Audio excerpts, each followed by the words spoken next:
รถแล้วสบายดีพี่น้องทักทายสบายดียามสาวๆเด้อมื้อนี้ก็เป็นวันศีลวันพระเนาะเฮาสิลงใส่บาตรเนาะสบายดีพี่ดาก็สิลงน้ำสบายดีนะแม่เจ็บหัวเข่าน้องมะนาวก็สิลงใส่บาตรน้ำจ้าเอามาเตรียมเครื่องใส่บาตรขนมแต่มือนั้นเขาจงไว้พี่น้องไม่รู้จะ แล้วจะนี่เดี๋ยวดูอันตานี้ไม่เอามาหาไม่อยากนะเขามากันมัน เฉบเนาะเขามากันมันดูแล้วเราเปลี่ยนเอาตัวใหม่ อันนั้นให้แม่ต้นนะ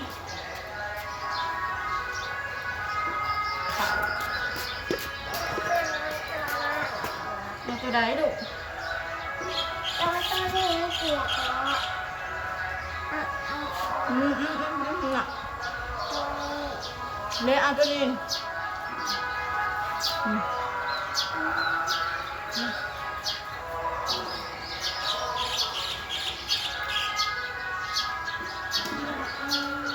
จะเป็นยังน่ะ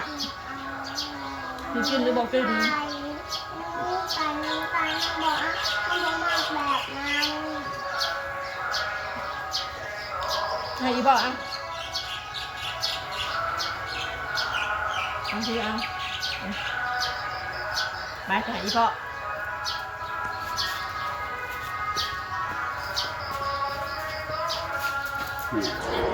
ตอนนี้เขาก็มาหอดวัดเลยพี่น้องน้องมะนาวก็มาเอาขนมล้างหนาโดดมะนาวบ่แม่น ใช้เอามาให้เบิ่งด้วยปลาลุงเบิ่งดูสบายดีเลยแหละอะบ่ได้เอาขนมล้างหนาบ่แม่นตอนนี้ก็ลงมาหอดวัดแล้วพี่น้องมื้อนี้เป็นวันศีลหน่อยเนาะคนก็สิบ่หลายปานใดบรรยากาศดีลมพัดเย็นวอยๆ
นบนะแม่ตกอ่ะ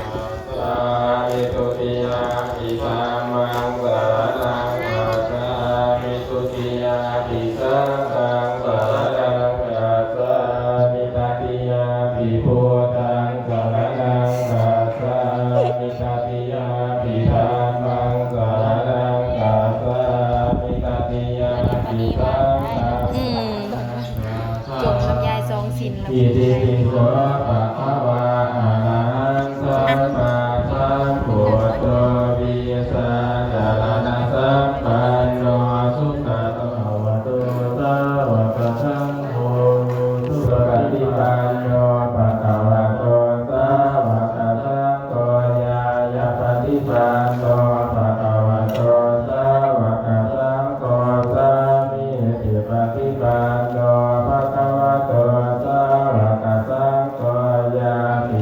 วจะตาลิ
สายามังคารังกายโสโพธิยามิสกายานันติวัตโนเววัสสวิริโยอิสยตุสายามังคาเรยปาลติกาลังกิสิเสดาตาวิภุคาเรยกิสิเกสะปะปุตตะนังอาตาปะโสปะโมทติโยนาคาตังตุมังคาลังสุภาปะตังโนอิตังสุขะโรโตโมกะสุเทนะภูมาจาริสุปัสสะกินากายกรรมังวาจากัมมังปัสสะกินาปัสสะเกนะวิโมกัมมังปะริทิเตปัสสะกินาปัสสะกินามิกัสสะวะนะปัสสะเตปัสสะทิเนสัพพะพุทธานุภาเวนะสัพพะธัมมานุภาเวนะสัพพะสังฆานุภาเวนะพุทธารัตนะ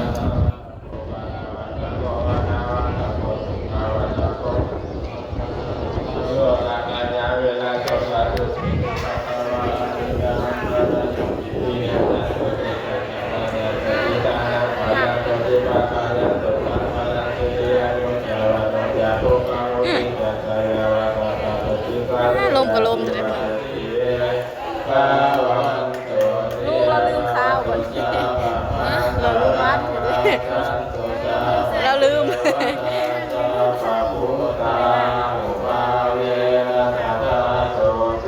อากาศดีขนาดเลย